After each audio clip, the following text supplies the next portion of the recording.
Audioguías de prácticas culturales.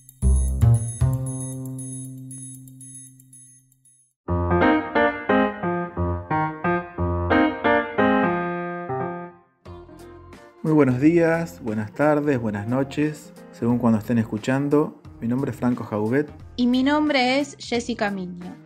Esta es la audioguía correspondiente al episodio 4, Estudios Culturales, la hegemonía para pensar el poder y las resistencias culturales.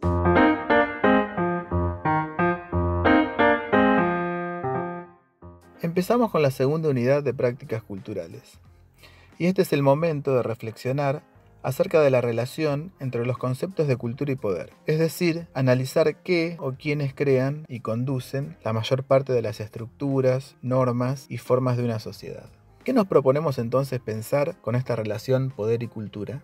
En estas últimas semanas planteamos que la cultura nos ordena y que en ese orden se crean los sentidos comunes. Los textos de esta clase nos proponen sumar a esa idea otras preocupaciones para pensar cómo se inscriben en las prácticas culturales las relaciones de poder. Vamos a citar al trabajo de distintos autores, como si fuera una caja de herramientas, para pensar las relaciones de poder, las desigualdades y las prácticas que producen la cultura, como un orden social dado. Vamos a pensar en las prácticas que pueden modificar la cultura y también las formas de la violencia con las que se establecen determinados sentidos.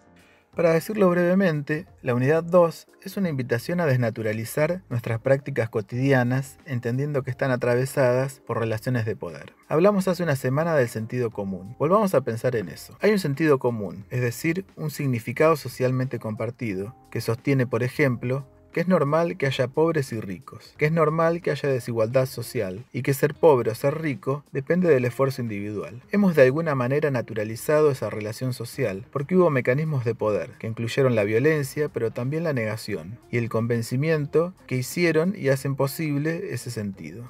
No hay nada de natural en que determinados pueblos sean considerados bárbaros y otros civilizados. No hay nada en la naturaleza que avale, por ejemplo, que el 1% de la población del mundo concentre el 82% de la riqueza, y que en casi todos los casos ese 1% impone su sentido común. Entonces, la unidad 2 es una invitación a reconocer que en la vida social hay muchos intereses en juego, y muchas personas y grupos que se disputan los sentidos válidos de la vida. Nos podríamos preguntar entonces, si todas nuestras prácticas están determinadas por fuerzas mayores, ¿cuál es el lugar que nos queda? ¿Seremos solamente espectadores? Esas fuerzas pueden ser fuerzas económicas, religiosas o políticas, y son tan poderosas que nos impiden producir una reflexión sobre ellas y sobre el mundo que construyen. Sin embargo, hemos visto que existen brechas que confirman que podría existir alguna resistencia en nuestras acciones, en nuestros sueños y en nuestros deseos que se puedan oponer a esas fuerzas poderosas. Esto último implicaría que cabe la posibilidad de que haya tensiones, discusiones y, en definitiva, posibilidades de cambio real en las relaciones cotidianas. Pero es importante llamar la atención sobre algo antes de que sigamos avanzando. Es probable que cuando escuchen hablar de relaciones de poder, varias y varios asocien al poder como sinónimo de la política o del gobierno del momento. Esto es interesante porque muestra cómo no reconocemos el ejercicio de poder en nuestras relaciones cotidianas y en la forma de nuestra cultura. Luis Althusser, uno de los autores que leeremos en esta clase, va a entender que es el Estado el que tiene el monopolio del uso de la fuerza y que por ello se relaciona directamente la idea de poder a las formas del poder estatal.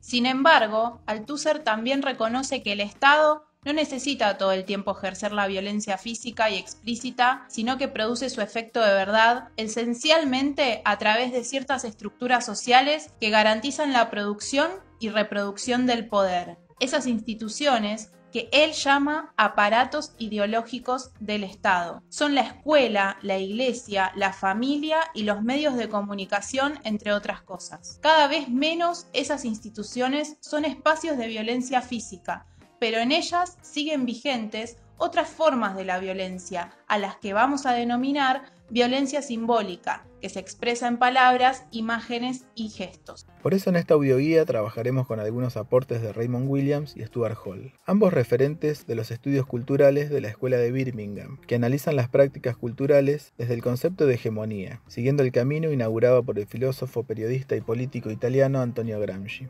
Raymond Williams y Stuart Hall, entre otros, fueron parte de un campo de investigación surgido en Inglaterra hacia mediados del siglo XX llamado estudios culturales. Esta corriente estuvo influida por el marxismo, y su aporte fue lograr unir conocimientos desde distintas ciencias como la filosofía, la sociología, la literatura y el arte, con el fin de identificar los cambios profundos que estaban sufriendo las sociedades occidentales durante la Guerra Fría, para de alguna manera comprender y promover el cambio social.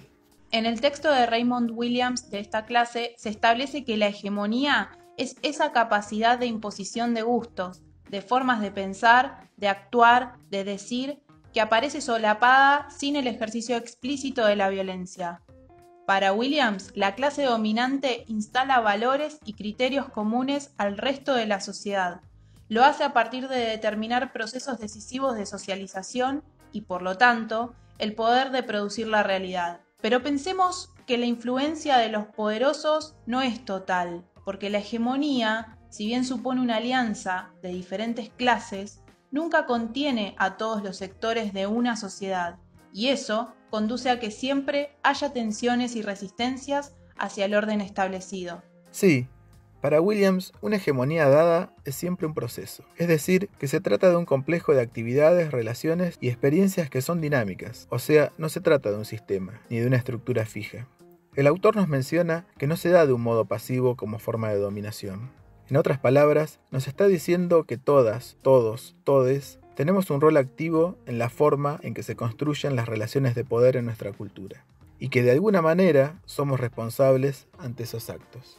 Claro, incluso muchas veces nosotros apoyamos y sostenemos el orden establecido. Como dijimos antes, la hegemonía no puede determinarse como algo bueno o malo. Es algo que simplemente predomina en el orden social. La hegemonía es compleja, se renueva constantemente, se redefine y modifica, de acuerdo a las resistencias que existen en cada sociedad. Cuando un sector logra colectivamente hacer frente con sus demandas a ese orden dominante, podemos decir que se conforma una contrahegemonía.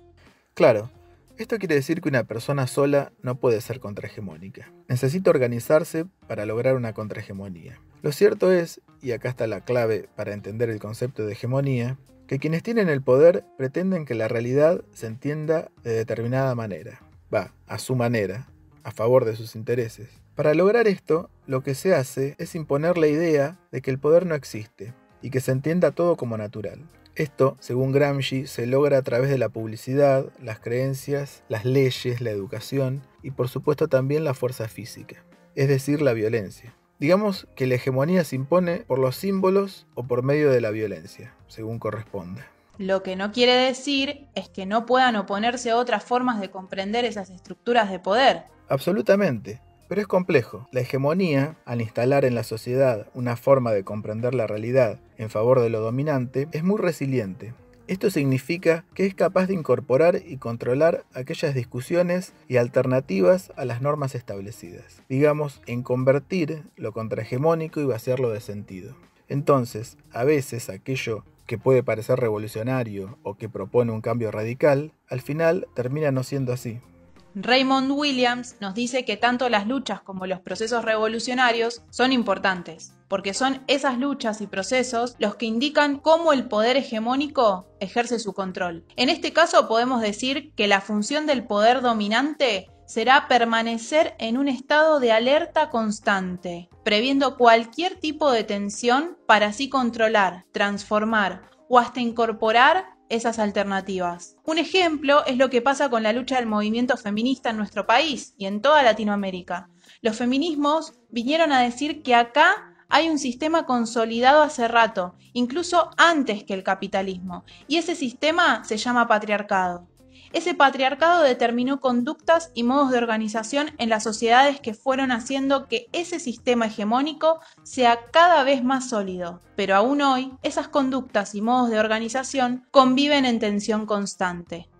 ¿Y cómo reacciona el mercado frente a esto? Pongamos un ejemplo. El feminismo cuestiona los estereotipos de género y señala que existen desigualdades en el acceso a ciertos trabajos y en la división de las tareas del hogar, generalmente destinadas a lo femenino. Se puede ver cómo el mercado tomó nota de esto y ahora aparecen productos que te los venden incorporando algunas de estas demandas, pero solo en la medida en que no pongan en peligro su lugar de poder. Por ejemplo, esto lo vemos mucho en las publicidades de productos de higiene del hogar o vestimenta que muestran cierta diversidad de género. Ahora se nos muestra que los varones también pueden limpiar la heladera, desinfectar el inodoro, lavar la ropa. Pero el problema es que los feminismos, por ejemplo, también integran demandas sobre la desigualdad económica, que estas publicidades no muestran. Entonces, el mensaje contrahegemónico aparece diluido, funcional a lo que existe, y finalmente cambian algunas cosas, pero para que nada cambie. La verdad es que me dejas pensando, che. Comprender el poder nos sirve para entender de qué está hecha nuestra cultura.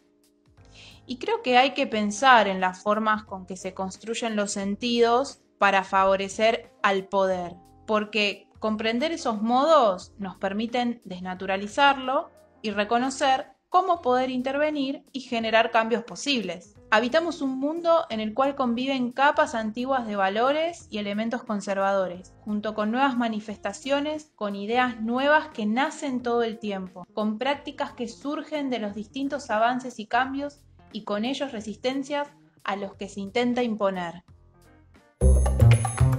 Este es un podcast de prácticas culturales en el Instituto de Estudios Iniciales de la UNAG. Este audio fue grabado por el equipo de audioguías de prácticas culturales.